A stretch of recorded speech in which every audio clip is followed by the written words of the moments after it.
Energetics யூனிட்டை பொறுத்த மட்டும் ஃபிசிக்கல் கெமிஸ்ட்ரியோட 2வது யூனிட், அதாவது எங்களோட ஃபிசிக்கல் கெமிஸ்ட்ரி பார்ட் 1 ஃபர்ஸ்ட் பகுதி வந்து கேசஸ், அடுத்த 2வது பகுதி தான் எனர்ஜெட்டிக்ஸ். ஃபிசிக்கல் கெமிஸ்ட்ரியில் எனர்ஜெட்டிக்ஸை பொறுத்த மட்டும் 3 MCQ கேள்விகள் வரும். உங்களுக்கு 3 MCQ கேள்விகள் பார்ட் 1ல வரும். சராசரியாக 3 MCQ கேள்விகள் வரலாம். 3 MCQ வரும். சரியா? 3 MCQ கேள்விகள் வரும். எஸ்ஏல ஒரு 50க்கும் 75க்கும் இடைப்பட்ட மார்க்ஸை கொண்ட ஒரு பகுதி பார்ட் 2ல. அது ஸ்ட்ரக்சர்ல வரவும் மேலும் இல்ல அதே மாதிரி எஸ்ஏல வரவும் மேலும் 50க்கும் 75க்கும் இடைப்பட்ட ஒரு மார்க்ஸை கொண்ட ஒரு பகுதி ஒன்று என்ன செய்யும்னால் எங்களோட இந்த பாடத்துல வரும்.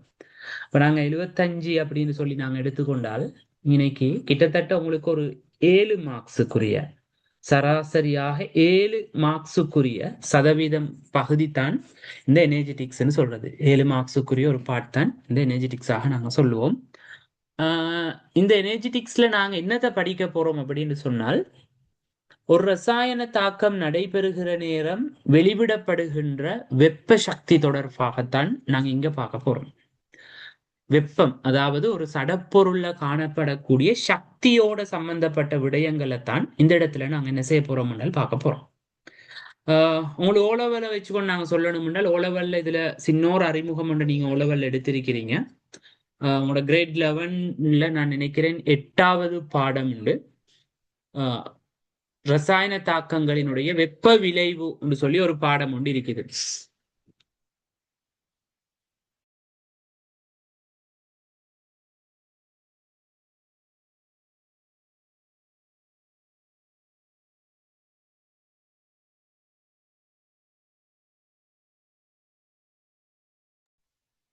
சரியா? ரசாயன தாக்கங்களினுடைய வெப்ப விளைவு அப்படின்னு சொல்லி உங்களுக்கு கிரேட் 11ல ஒரு பாடம் ஒன்று இருக்குது.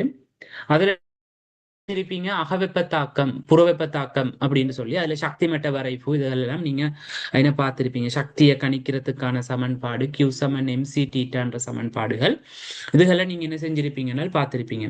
அதைத்தான் நாங்க இங்க பார்க்க போறோம். இன்னும் நாங்க டீப்பாக பார்க்க போறோம். அதாவது அந்த வெளிவிடப்படுகின்ற அந்த சக்தியினுடைய அடிப்படையில உள்ளெடுக்கப்படுகின்ற அல்லது வெளிவிடப்படுகின்ற அல்லது அந்த தாக்கம் நடைபெறக்கூடிய இடத்தை அடிப்படையாக வச்சுக்கொண்டு நாங்க என்ன செய்ய போறோம் என்றால், இந்த சக்தியை இந்த வெப்ப உள்ளுறைகள்ல வந்து நாங்க என்ன செய்ய போறோம் என்றால் பல தலைப்புகளுக்கு கீழே நாங்க சொல்ல போறோம். சரியா? ஓகே. இந்த பாடத்தை பொறுத்த மட்டும் பிரதானமாக ஒரு 4 உபத்தலைப்புகளை கொண்ட ஒரு பாடம். 4 உபத்தலைப்புகளை கொண்ட ஒரு பாடம்.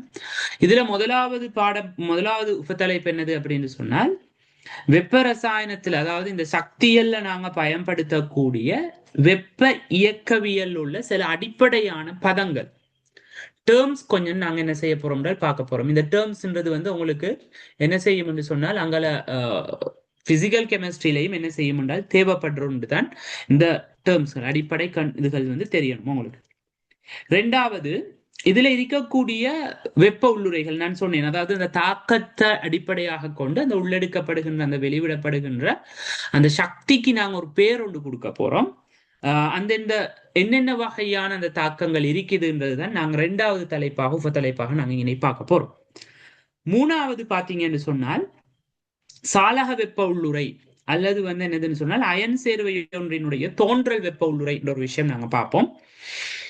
5வது, அதாவது 4வது விஷயம் என்னதுன்னு சொன்னா ரசாயன தாக்கங்களினுடைய சுயாதீனத்தன்மை என்ற ஒரு நாங்க பார்க்க போறோம். சரியா? இதுதான் இந்த 5வது யூனிட்ல இருக்கக்கூடிய 4 உபத்தலைப்புகளுமாக நாங்க சொல்ற விஷயம்.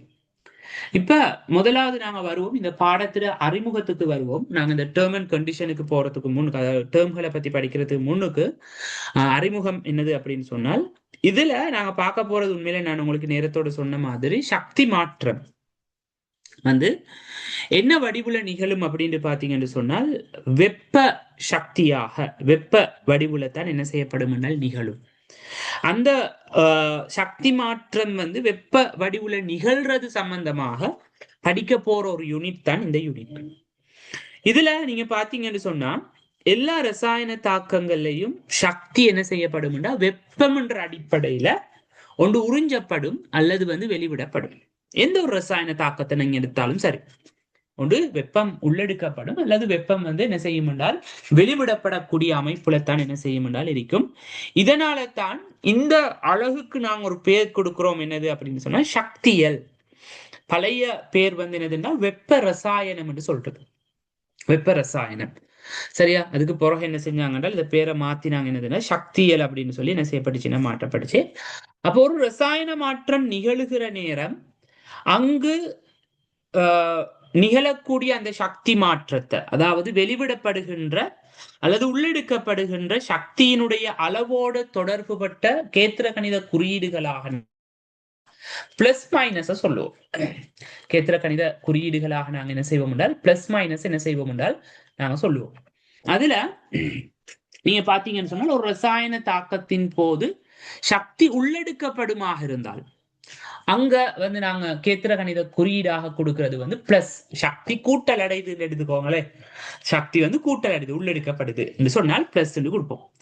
அதே மாதிரி ஒரு ரசாயன மாற்றத்தின் போது சக்தி வெளிவிடப்படுது அப்படின்ற சந்தர்ப்பத்துல அதை நாங்க என்ன செய்வோம் என்றால் மைனஸ் என்று சொல்லி கொடுப்போம். மைனஸ் கொடுப்போம். மைனஸ் சொன்னால் அங்க என்ன செய்யப்படுதுன்னா சக்தி வந்து வெளிவிடப்படுது என்ற அடிப்படையில நாங்க இன்னைக்கு என்ன செய்வோம் என்றால் மைனஸ் என்று சொல்லி நாங்க என்ன செய்வோம் என்றால் கொடுக்க போறோம்.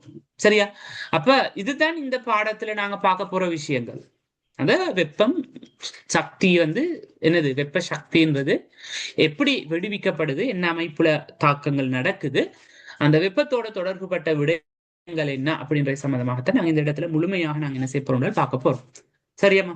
ஓகே, நாங்க இந்த விஷயத்த நோட் பண்ணி கொண்டு நாங்க எங்கட பாடத்துல 5.1க்கு நாங்க போம். அப்ப போட்டுக்கோங்க சப் டாபிக், அதாவது உப தலைப்புகள் என்று போட்டு 5 சக்தியல் போட்டுட்டு முதலாவது உப தலைப்புகள் அதுல 5.1 போடுங்க. வெப்ப ரசாயனத்திலும் வெப்ப ரசாயனத்திலும் வெப்ப ரசாயனத்திலும்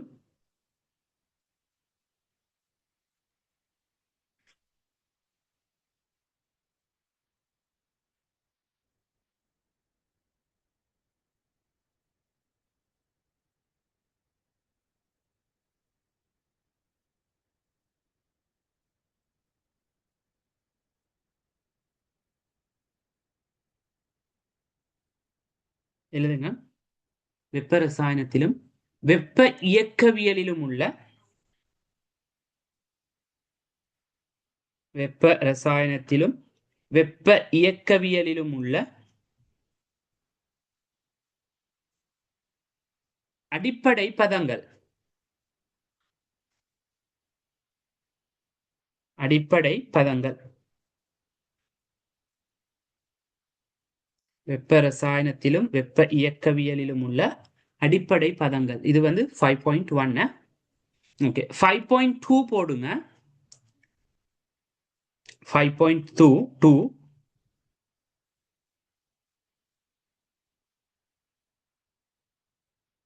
5.2 தாக்கங்களுடன் இணைந்த வெப்ப உள்ளுறை மாற்றம். 5.2 தாக்கங்களுடன் இணைந்த வெப்ப உள்ளுறை மாற்றங்கள். தாக்கங்களுடன் இணைந்த வெப்ப உள்ளுறை மாற்றங்கள்.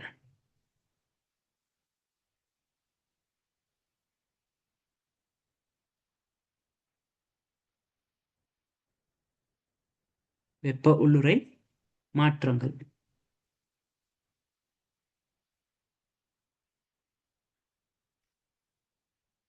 5.3 போடுங்க.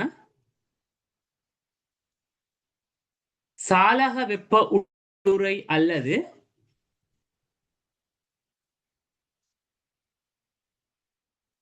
சாலக வெப்ப உள்ளுறை அல்லது சாலக வெப்ப உள்ளுறை அல்லது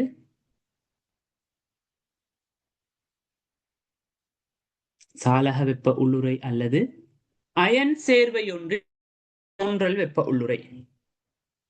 சாலக வெப்ப உள்ளுறை அல்லது அயன் சேர்வை ஒன்றின் தோன்றல் வெப்ப உள்ளுறை.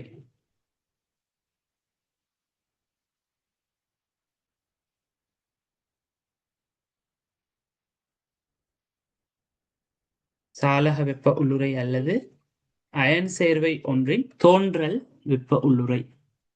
பிரக்கெட்ல போட்டுக்கோங்க, phone Haber cycle. Phone Haber cycle, phone Haber சக்கரம், போன் ஹேபர் சைக்கிள் அல்லது போன் ஹேபர் சக்கரம்.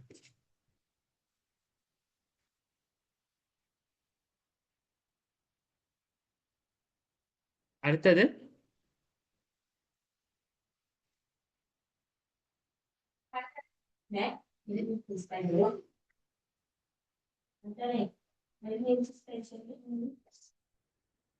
ஓகே, அடுத்தது ரசாயன தாக்கங்களின் சுயாதீன தன்மை.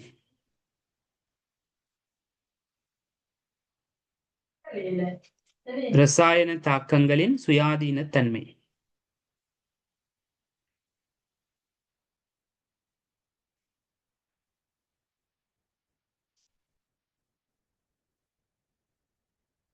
ரசாயன தாக்கங்களின் சுயாதீன தன்மை.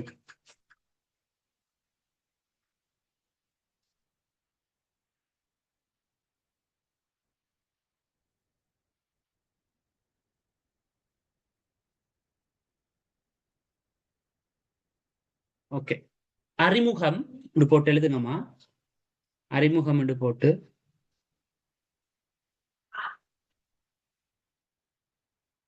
அறிமுகம் என்று போட்டு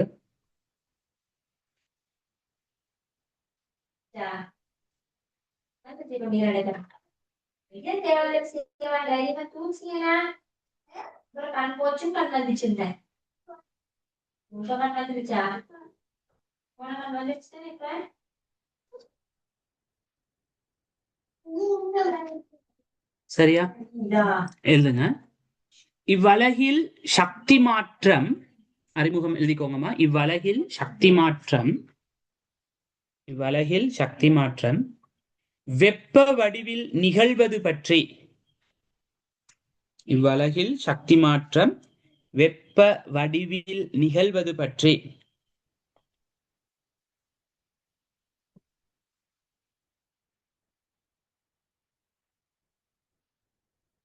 வெப்ப வடிவில் நிகழ்வது பற்றி அல்லது அதன் பங்களிப்பு பற்றி, அல்லது அதன் பங்களிப்பு பற்றி, அல்லது அதன் பங்களிப்பு பற்றி.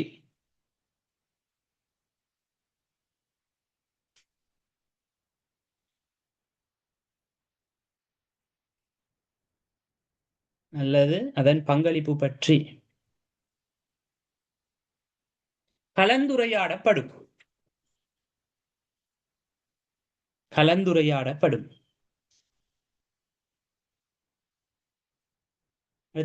பொதுவாக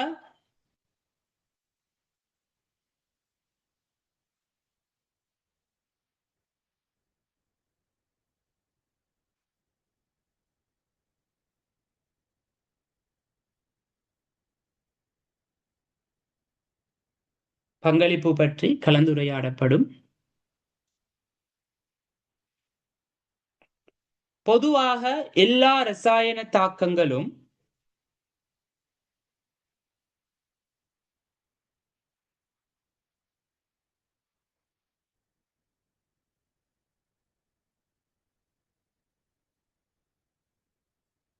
பொதுவாக எல்லா ரசாயன தாக்கங்களும் பொதுவாக எல்லா ரசாயன தாக்கங்களும் வெப்ப வடிவில்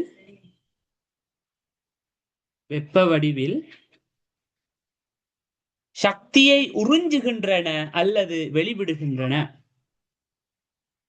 சக்தியை உறிஞ்சுகின்றன அல்லது வெளிவிடுகின்றன. சக்தியை உறிஞ்சுகின்றன அல்லது வெளிவிடுகின்றன. வெளிவிடுகின்றன. இவ்வாறு ரசாயன தாக்கங்களின் போது